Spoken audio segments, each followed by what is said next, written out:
आवाज आ रही है सभी को?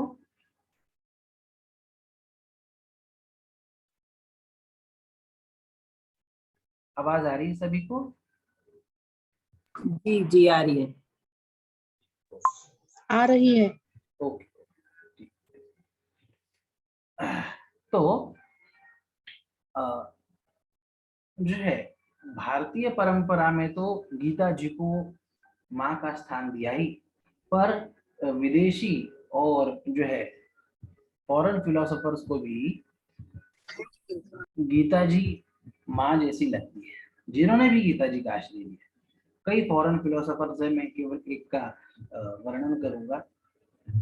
एक बहुत ही श्रेष्ठ जो है फिलोसोफर थे फॉरेन के, उनका नाम था हेनरी डेविड थोरो। यह गीता जी के स्वाध्याय में इतने डूबे हुए थे कि गीता जी का चिंतन करते करते सब उनका पूरा जीवन बदल गया। जीवन बदल गया और वो एक श्रेष्ठ दार्शनिक के रूप में, एक महान फिलोसोफर के रूप में आगे चल के उभरे। और उभरे तो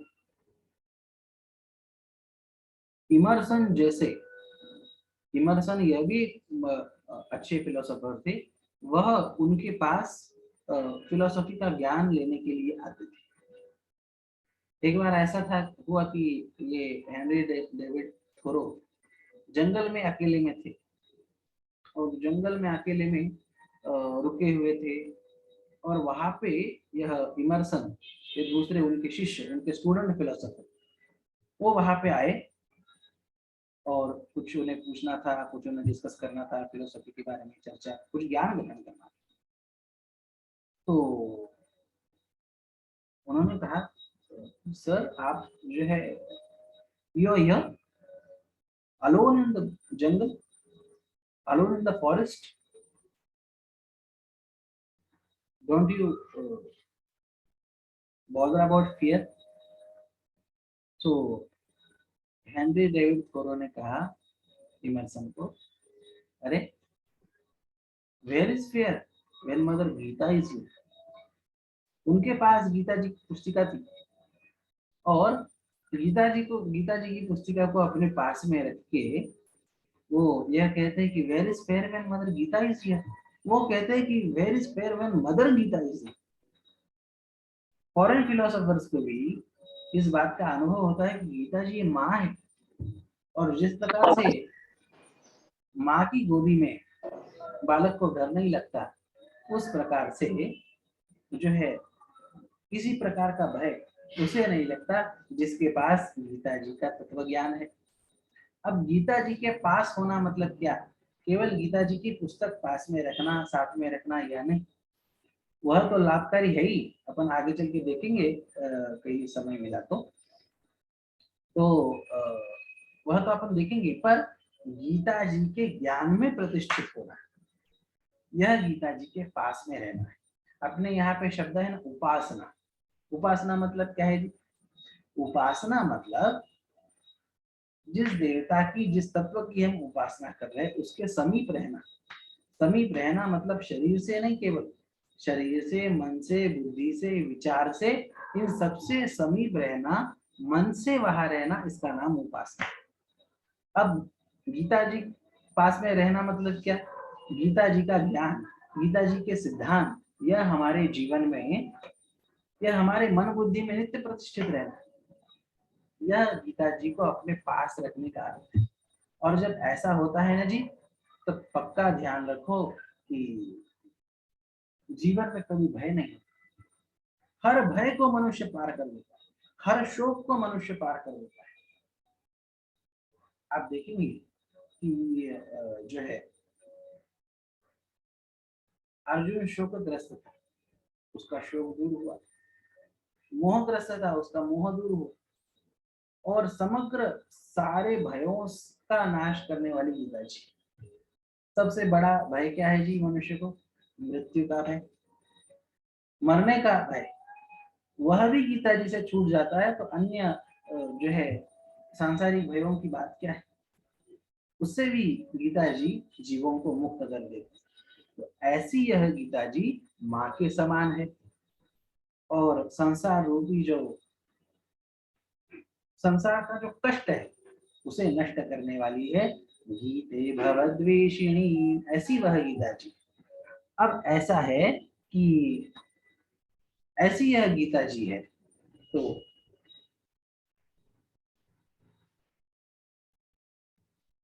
यह किनकी कृपा से हमें प्राप्त हुई, अभी अभी हमने सुना, यह वेद व्यास जी महाराज की कृपा से हमें प्राप्त हुई।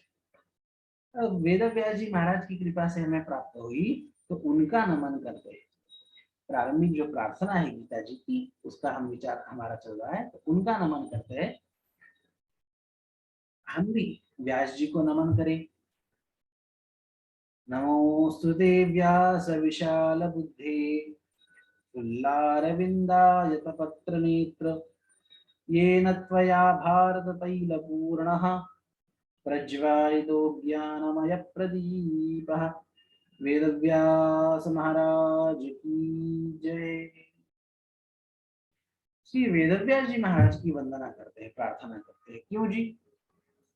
क्योंकि हमें गीता प्राप्त होना यह उनके उपकार है, और हमारी परंपरा जिनके माध्यम से हमें कुछ प्राप्त हुआ, कुछ ज्ञान प्राप्त हुआ, कुछ अनुभव प्राप्त हुए, उनका उनके ऋण हमेशा ध्यान में रखें, उनके ऋणी रहे।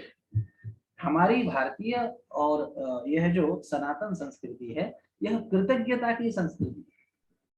किसी से हमें ज्ञान प्राप्त हुआ है तो उसकी कृतज्ञता व्यक्त करना चाहिए। हम हमें जो है आपसे यह ज्ञान प्राप्त हुआ है, हम जो है आपके हमारे ऊपर उपकार है। तो यह जो ऋषि मुनियों का हमें ऋषि मुनियों की परंपरा से हमें जो ज्ञान प्राप्त हुआ है, तो इन वेद व्यास जी महाराज के माध्यम से हम केवल वेद व्यास जी महाराज को यह प्रणाम नहीं कर रहे इस वंदना में, वेद व्यास जी महाराज के माध्यम से अपनी संपूर्ण ऋषि परंपरा, इस संपूर्ण ऋषि परंपरा को हम वेद व्यास जी महाराज के माध्यम से हम नमन करते हैं, वंदन करते हैं। कैसे, ये हम देखेंगे। अब ऐसा है कि वेद व्यास जी महाराज को ऋषि परंपरा का प्रतीक के रूप में हमने वंदन किया। अभी हम कोई भी जप तप या उपासना करते हैं, उसमें भी अभी अलग अलग मंत्रों के ऋषि होते हैं, वैदिक, खास करके वैदिक मंत्रों के या अन्य अन्य मंत्रों, तो उनकी उपासना में कुछ एक न्यास प्रक्रिया की जाती है। जो कर्मकांड के ज्ञाता होंगे उन्हें इस बात का पता होगा। जिस प्रकार से अब जो राम रक्षा का पठन करते हैं उन्हें पता होगा, राम रक्षा शुरू करने से पहले क्या आता है, विनियोग आता है। अस्य श्री राम रक्षा स्तोत्र मंत्रस्य बुधकौशिक ऋषिः श्री सीतारामचंद्रो देवता अनुष्टुप छंदः। तो कोई स्तोत्र है या कोई मंत्र है, तो उसके ऋषि, उसके देवता, उसके छंद, उसका इन सब का वर्णन विनियोग में आता है, और उनका अपने शरीर में भी न्यास करना होता है उपासना के रूप में। अब यह बात गीता जी के लिए भी है, और यह पहले आता है। ये जो हम प्रार्थना श्लोक देख रहे हैं, जो हम ध्यान श्लोक देख रहे हैं ना, इससे पहले यह आता है, पर शुरुआत में ही वो सब बताएंगे तो थोड़ा जटिल लग जाएगा, बड़ा नया विषय है वो, तो इसलिए उसे हमने अभी स्पर्श नहीं किया। अभी आगे चल के हम उसे देखेंगे। तो उसमें न्यासों में क्या होता है कि जो ऋषि होते हैं, किसी भी मंत्र के, किसी भी स्तोत्र के, किसी भी प्रकरण के, किसी भी उपासना, उस ऋषि का न्यास अपने सिर में किया जाता है। हम प्रार्थना करते हैं कि हे ऋषि, आप हमारे सिर में विराजमान हो जाइए। उस मंत्र का या उस स्तोत्र का जो छंद होता है, उसे हम अपने मुख में विराजमान करते हैं, प्रार्थना करते हैं कि आप हमारे मुख में विराजमान करें। उसके जो देवता होते हैं, उससे हम प्रार्थना करते हैं कि आप हमारे हृदय में विराजमान करें। तो जिस ऋषि से हमें यह प्राप्त हुआ, उस ऋषि को हम मस्तक में विराजमान होने की प्रार्थना करते हैं, हम मस्तक पे स्थापित करते हैं। कहने का तात्पर्य हमारी उपासना में भी, हमारे कर्मकांड में भी यह जो है इस प्रकार से क्या है, कृतज्ञता का भाव कि जिन ऋषि परंपरा से हमें प्राप्त हुआ, जिन ऋषि के माध्यम से हमें प्राप्त हुआ, उन्हें हम मस्तिष्क पे धारण करते हैं। तो वेद व्यास जी महाराज के माध्यम से हम समग्र ऋषि परंपरा को जो है वंदन कर रहे हैं, मस्तिष्क पे धारण कर रहे हैं। अब ऐसा है कि बार बार यह कहा जा रहा है कि वेद व्यास जी महाराज के माध्यम से समग्र ऋषि परंपरा का हम वंदन कर रहे हैं, ऐसा कैसे हो सकता है? वेद व्यास जी महाराज यह हमारी सारी ऋषि परंपरा का प्रतीक है। पूर्व में वेद व्यास जी महाराज के अवतार से पहले यह जितना भी अध्यात्म का ज्ञान था, धर्म का ज्ञान था, वेदों का ज्ञान, यह इतस्ततः ऐसा बिखरा पड़ा जैसा था। और वेद व्यास जी महाराज ने उन सबका बिल्कुल ठीक से संकलन करके आने वाली पीढ़ियों को सुलभता से वह ज्ञान प्राप्त हो, इसलिए उन्होंने प्रयास करके हमें यह सब ज्ञान शाखा, सब ज्ञान परंपराएं हमें प्रदान की। अब उदाहरण देते हैं आपको क्या क्या किया। पहले संपूर्ण वेद एक था और सब मिक्स था। वेद व्यास जी महाराज ने संपूर्ण वेदों का क्रमशः विभागशः, एक तो उनका समग्र संकलन तो किया ही, वेद तो अपौरुषेय भगवान की ईश्वरीय वाणी है, और उन्हें संकलित करके उन्हें उनके छंद के अनुसार वेद व्यास जी महाराज ने उसके विभाग किए। संपूर्ण वेद पहले एक था, पर संपूर्ण वेद ठीक से और इस प्रकार से मिक्स्ड रूप में हर एक को धारण करना, समझना सबके बस की बात नहीं, इसलिए वेद व्यास जी महाराज ने उसके 4 भाग किए। ऋग्वेद, यजुर्वेद, सामवेद और अथर्ववेद, यह मुख्य 4 वेद है। तो जो नियमित छंद वाले मंत्र है उनका संकलन ऋग्वेद के माध्यम रूप में है। जो अनियमित छंद वाले हैं उनका संकलन यजुर्वेद के रूप में है। जो गान प्रधान मंत्र, श्लोक, मंत्र इत्यादि ऋचाएं है उनका संकलन सामवेद के रूप में है। और सबका एकत्रित संकलन सार सिद्धांत रूप में वह अथर्ववेद है। तो इस प्रकार से वेदों के 4 भाग वेद व्यास जी महाराज ने किए। इसी प्रकार उपवेद है, जैसे आयुर्वेद, धनुर्वेद, गांधर्व वेद, यह सब उपवेद में आते हैं। तो वेदों का विभाजन हुआ, उपवेदों की बात हुई।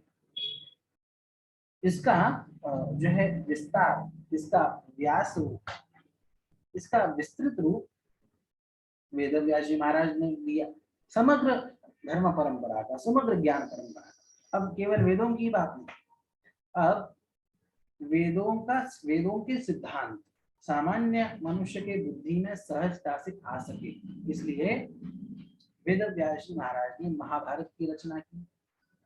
वेदों के सिद्धांत समझना बहुत कठिन है। शुरुआत ही ऐसी है कि जिसे न्याय दर्शन, वैशेषिक दर्शन, सांख्य दर्शन, योग दर्शन और खास करके मीमांसा दर्शन का ज्ञान नहीं है, और उसी के साथ साथ उत्तर मीमांसा अर्थात वेदांत का ज्ञान नहीं है, ऐसा जब सीधा ऐसा व्यक्ति जब सीधे वेदों को पढ़ता है या सुनता है तो कुछ समझ में नहीं आता। एक तो समझ में नहीं आता और लगता है कि यह काल बाह्य चीज, आउटडेटेड जैसी चीज है कुछ हम सुन रहे हैं। अब सीधे अग्नि की उपासना, अब सबसे पहला वेद ऋग्वेद, उसका प्रारंभ किससे होता है? अग्नि के स्तवन से। अग्निमीहे पुरोहित यज्ञस्य देवं द्विजं होतारं रत्नधातमं, अग्नि के स्तवन से। अब यजुर्वेद की शुरुआत किससे होती है?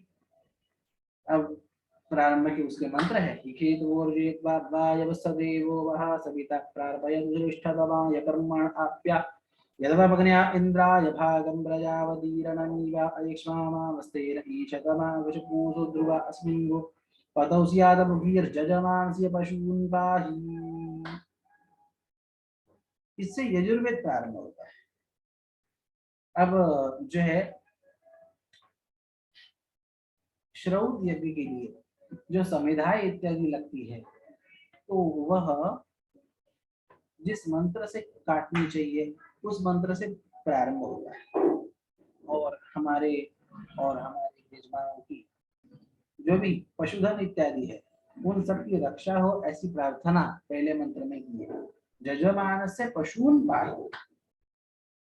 अब सामान्य साधक, सामान्य जिज्ञासु मुमुक्षु यदि सुने तो सोचेगा ये क्या है भाई, ये सब यज्ञ इत्यादियों का ही सीधे सीधे वर्णन है, और यह यज्ञ ऐसे है कि आजकल के समय में होना भी मुश्किल है। एक श्रौत यज्ञ होते हैं और दूसरे अन्य स्मार्त यज्ञ इत्यादि होते हैं। तो यह यजुर्वेद की बात। आप सामवेद को देखेंगे, उसमें भी यही बात है। अग्निस्तवन से प्रारंभ होता है। अग्न आया ही ये गुणानो हव्यदातो, ये अग्निस्तवन से सामवेद का प्रारंभ होता है। अथर्ववेद की बात देखेंगे तो उसमें जल का स्तवन प्रारंभ होता है। शन्नो देवीरविष्टज आपो भवन्तु वीरये संयोरभिसरवन्तु नः। तो कहीं अग्नि का स्तवन है, कहीं जल का स्तवन है, कहीं यज्ञ के लिए इस प्रकार से उसकी सामग्री एकत्रित करना, उसकी विधि इत्यादि, इसका वर्णन है। सामान्य व्यक्ति को इसका सार कैसे पता चले? अच्छा, वेदों में ऐसी बात है ना कि जो विशेष सारभूत जो बड़े बड़े सिद्धांत है ना, वो बीच बीच में दिए, बीच बीच में प्राप्त होते हैं। और क्रम से जब हम वेदों का श्रवण करते हैं तो उनका क्रम प्रैक्टिकल के दृष्टि से सुयोग्य है।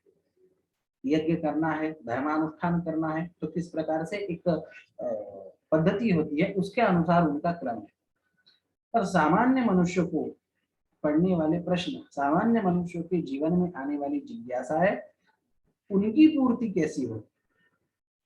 तो उनकी पूर्ति होगी तो वह महाभारत में वेदों का समग्र सार यह ठीक से बिल्कुल सुव्यवस्थित संकलित किया है। सामान्य मनुष्यों को जीवन में जो जो भी बातें आने वाली है, उन सबका उपदेश यह महाभारत में वेदों को ही आधार बना के किया है। अब महाभारत शब्द सुनते ही हमें केवल कौरव पांडवों की कहानी याद आती है। हमने महाभारत सीरियल देखी है, हमने कृष्णा सीरियल देखी है, उसमें देखा है महाभारत मतलब क्या, कौरव पांडव की कहानी और खास करके वो युद्ध। भाई महाभारत इतना सीमित नहीं है, महाभारत समग्र वेदों का सार है। महाभारत में कहानियों को माध्यम बना के उपदेश सिद्धांतों की प्रतिष्ठा की है। उदाहरण देता हूं मैं आपको। भीष्म पितामह अंत समय में शर शैया पे थे। बाणों की, शर मतलब बाणों की शैया पे लेटे हुए। ये आपने सुना होगा, भागवत में भी और सीरियल में भी देखा होगा। तो अंत में जो है उनका अंतिम काल, यह बाणों की शैया पे लेटे हुए थे और मिलने के लिए फिर पांडव और भगवान श्री कृष्ण जाते हैं। और भगवान श्री कृष्ण की आज्ञा से जो है ये कहा जाता है कि कुछ प्रश्न पूछे। अब धर्मराज युधिष्ठिर भीष्म पितामह को प्रश्न पूछ रहे कि इनके पास, यह भीष्म पितामह मतलब ज्ञान के सागर है, और यह चले जाएंगे तो मानो एक ज्ञान सूर्य चला जाएगा। तो यह जब तक जीते जी है तब तक इनके ज्ञान का लाभ लेना चाहिए। इसलिए भगवान श्री कृष्ण प्रेरित करते हैं पांडवों को, धर्मराज युधिष्ठिर को, कि तुम कुछ प्रश्न पूछो। और धर्मराज युधिष्ठिर प्रश्न पूछते हैं और भीष्म पितामह उस अवस्था में, बाणों की शैया पे लेटे हैं, उस अवस्था में पांडवों को उपदेश करते हैं, धर्मराज युधिष्ठिर को माध्यम बना के उपदेश करते हैं। कितना उपदेश होगा जी? कई दिनों तक संवाद चला, कई दिनों तक। सुबह आते थे, दर्शन करके प्रश्न सत्र शुरू होता था, शाम तक हो जाता, फिर दूसरे दिन आते थे और फिर प्रश्नोत्तर डिस्कशन शुरू होता, ऐसा कई दिनों तक चला। कितना विस्तृत वह उपदेश है, 23,000 श्लोकों का वह उपदेश भीष्म पितामह ने अपने जीवन के अंतिम समय में 23,000 श्लोकों का वह दिव्य उपदेश दिया। शांति पर्व और अनुशासन पर्व के नाम से वह है। तो मतलब सोचिए आप, इतना लंबा उपदेश, कौरव पांडवों की कथा, यह तो माध्यम है, पर उन कथा के माध्यम से यह संवाद, यह उपदेश, उसमें भी फिर अलग अलग कई कथाएं है। उस 23,000 श्लोकों का जो उद्देश्य है भीष्म पितामह जी ने दिया है, उसमें भी कई सिद्धांत है, कई कथाएं है। सिद्धांत मतलब उपदेश, मतलब केवल धर्म का नहीं, राजनीति का उपदेश है, धर्म का उपदेश है, योग का उपदेश है, समग्र यम नियम आसन प्राणायाम प्रत्याहार धारणा ध्यान समाधि, यहाँ तक योग का उपदेश है, भक्ति का उपदेश है, तत्व ज्ञान का उपदेश है, सांख्य दर्शन का उपदेश है। तो दार्शनिक उपदेश हो, धार्मिक उपदेश हो, योगिक उपदेश हो, आध्यात्मिक उपदेश हो, राजनीतिक उपदेश हो, व्यवहारिक उपदेश हो, यह सभी के सभी जो है कल्याण करने वाले जितने भी साधन है, उन सभी का उपदेश भीष्म पितामह ने किया। अब बताना क्या है कि अब वो 23,000 श्लोकों का उपदेश है, हमारी गीता जी तो 700 श्लोकों की है। तो उस दृष्टि से देखा जाए तो 1,00,000 श्लोकों का महाभारत, उसमें भी 700 श्लोकों की गीता जी, यह तो उस तुलना में बड़ा छोटा प्रकरण है, क्योंकि गीता जी सबका सार है और इसलिए सार जो होता है ना, बहुत कम शब्दों में व्यक्त किया जाता है। तो कहना क्या है कि बात तो इतनी है कि अंतिम समय में युधिष्ठिर ने प्रश्न पूछा और विष्णु पितामह ने उसके प्रश्नों के उत्तर दिए। इतना सीमित नहीं है, वो उस प्रश्नोत्तर के माध्यम से इतना बड़ा ज्ञान वैभव, इतना बड़ा ज्ञान भंडार उस उपदेश के माध्यम से प्रकाशित किया गया। तो कौरव पांडवों की कहानी का तो बहाना है, मूल ज्ञान के जो वह भंडार है, वह उनके इतिहास के माध्यम से, उनके प्रसंगों के माध्यम से उजागर किए गए। और ऐसा एक उपदेश मैंने आपको बताया कि किस प्रकार से भीष्म पितामह ने युधिष्ठिर को उपदेश किया, ऐसे कई उपदेशों के प्रकार महाभारत। तो कहने का मतलब क्या है, कौरव पांडवों की गाथा को, कौरव पांडवों का इतिहास, यह तो निमित्त है, पर वह भी इतना दिव्य इतिहास था कि अच्छा, इसका मतलब ये नहीं कि वह केवल रची हुई काल्पनिक कहानी है, ये भी नहीं समझना, वो भी सत्य इतिहास है। कौरव पांडवों का हो, युद्ध का हो, गीता जी का हो, यह सब का सब यथार्थ सत्य इतिहास, पर वह इतिहास भी इतना दिव्य और अलौकिक था। और हमारी हमारी पूर्वजों की परंपरा, हमारे पूर्वजों का जीवन इस प्रकार से था कि वह आज भी हमें किस प्रकार से प्रेरणा देता है, वह आज भी हमारे लिए इतने ज्ञान के अलग अलग भंडार खोलता है। तो महाभारत की गाथा, कौरव पांडवों की गाथा, इसको निमित्त बना के यह सभी ज्ञान की जितनी भी शाखा है, इन सबको जो है वेद व्यास जी ने महाभारत के माध्यम से प्रस्तुत किया है। वेदों के सार रूप, वेदों को जो कहना है वह सरल रूप से सामान्य मनुष्य को कहां से प्राप्त हो, तो वह प्राप्त होगा महाभारत में, वह महाभारत में प्राप्त होगा। और इसलिए वेद व्यास जी ने सरल रूप से वेदों का ज्ञान प्राप्त होने के लिए महाभारत की रचना की। महाभारत हमारे संपूर्ण वेदों का सार है, इस बात को आप समझिए। आप इसे कतई ऐसा विचार ना करें कि महाभारत ये तो केवल कौरव पांडवों की गाथा है ना। कौरव पांडवों की गाथा को निमित्त बना वेद व्यास जी महाराज ने समग्र धर्म का, वेदों का, शास्त्रों का सार हमारे सामने रखा। अच्छा, अब ऐसा है कि महाभारत की रचना वेदों के लिए की, अब वेद व्यास जी महाराज ने पुराणों की भी रचना की। अब पुराणों की रचना क्यों की? अब हर एक की रुचि अलग अलग है। हर एक कोई व्यक्ति जो है अलग अलग प्रकार से उपासना करना चाहता है। हर एक की रुचि अलग है, तो रुचि अलग है तो उसके उपास्य देवता अलग होंगे, उसके उपास्य इष्ट देवता अलग होंगे। आप समझो, हमारे इष्ट कोई है, भगवान विष्णु है, और किसी के इष्ट भगवान शिव जी है, और किसी के इष्ट माता जी है, और किसी के इष्ट जो है गणेश भगवान है। अलग अलग प्रकार के जो है इष्ट हर एक के हो सकते हैं, क्योंकि हर एक की रुचि अलग है, हर एक के पूर्व जन्म के संस्कार अलग है, और उसे उसके संस्कारों के अनुसार उसकी रुचि है, तो उसे उसकी उपासना पद्धति चाहिए। तो इसके लिए वेद व्यास जी महाराज ने पुराणों की रचना की। जो भगवान विष्णु के भक्त है उनके लिए भागवत है, विष्णु पुराण है, इत्यादि वैष्णव पुराणों की रचना। जो भगवान अन्य जैसे शिव जी वगैरह के भक्त है उनके लिए शिव पुराण, लिंग पुराण इत्यादि जो है शैव पुराणों की रचना की। जो माता जी के भक्त है जगदम्बा की, उनके लिए देवी भागवत, देवी पुराण, इस प्रकार से ग्रंथों की, शाक्त ग्रंथों की रचना की। हर एक को अपने उपास्य देवता का मार्ग मिलना चाहिए, मार्गदर्शन प्राप्त होना चाहिए, इसलिए अलग अलग पुराणों की रचना की।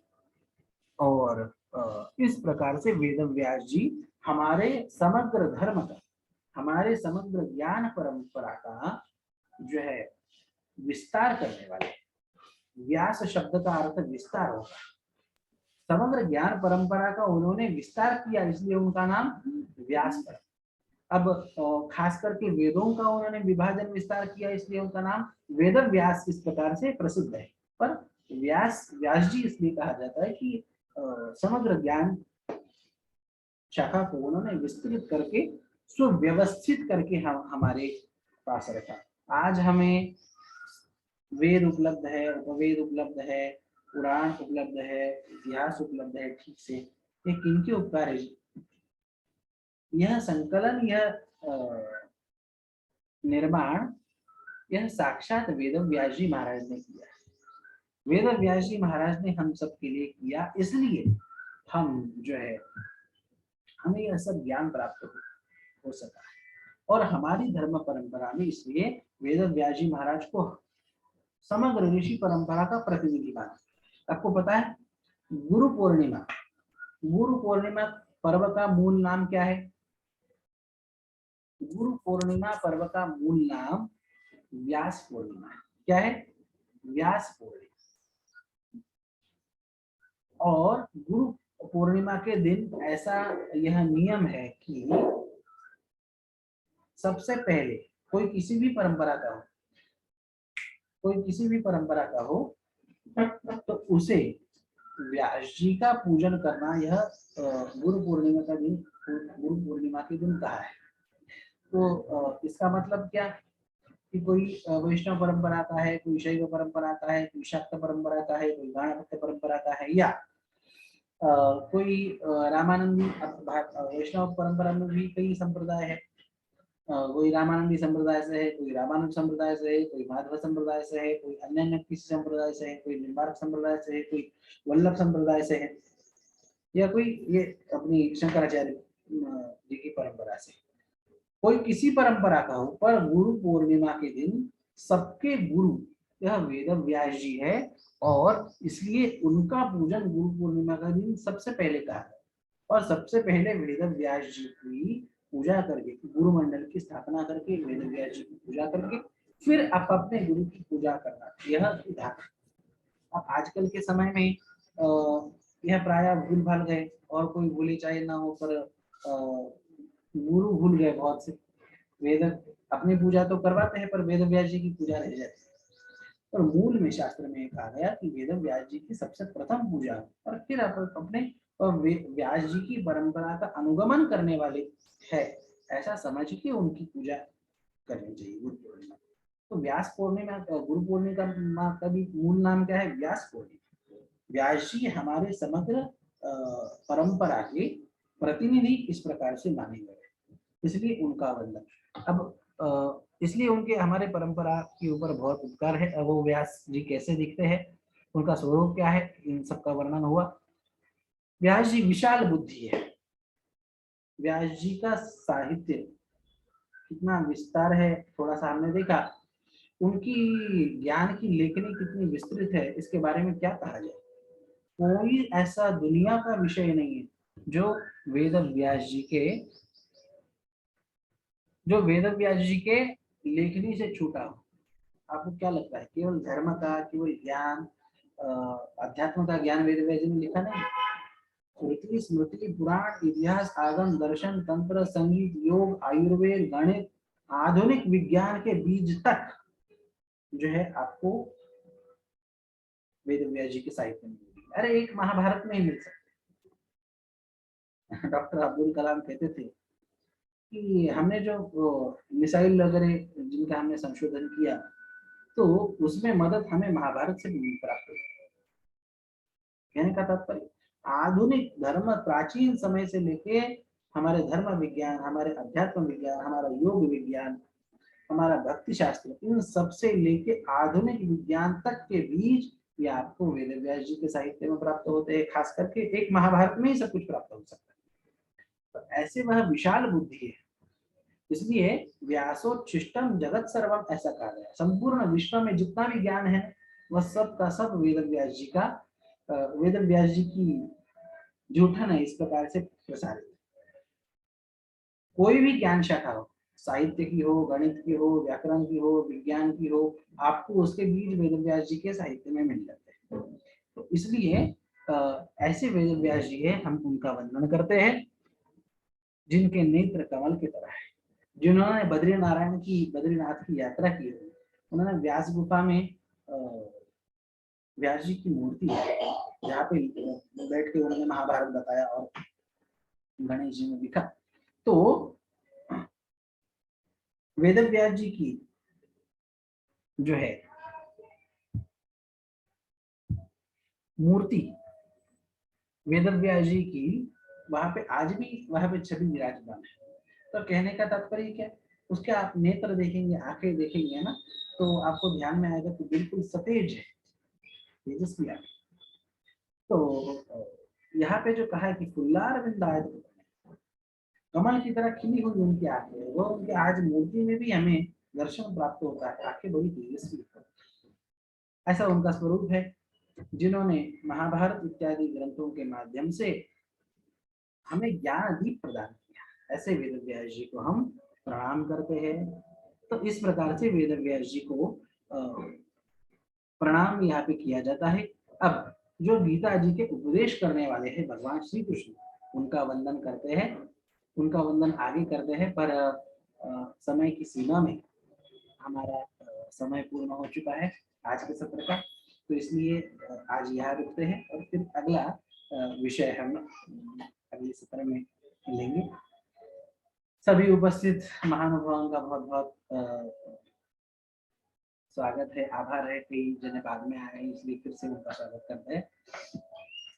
यह हमारा गीता जी का वर्ग, यह क्लास, यह हफ्ते में एक बार इस प्रकार से होगा। प्रायः हर शनिवार यह अपने गीता जी का यह क्लास होगा। और प्रायः इसलिए कहा कि यदि हमारी व्यस्तता के कारण हम कहीं हमेशा बाहर रहना होता है, बाहर कार्यक्रमों के कारण जाना होता है, तो कुछ आगे पीछे यदि दिन कुछ बार वगैरह हो सकते हैं। इसलिए प्रायः शनिवार, ये जब कुछ डिस्टर्बेंस नहीं है तो हम हर शनिवार को क्लास लेंगे। और यदि कहीं आना जाना है, कहीं कार्यक्रमों की भागदौड़ है, तो पूर्व सूचित किया जाएगा कि आज क्लास, इस बार क्लास शनिवार को नहीं तो इस बार को, इस प्रकार से सूचित किया जाएगा। हफ्ते में एक बार हमारा क्लास होने वाला है। तो ऐसा है कुल मिला के। और जो है सविता जी, और कुछ आपको कुछ पूछना है या कुछ बात करनी है?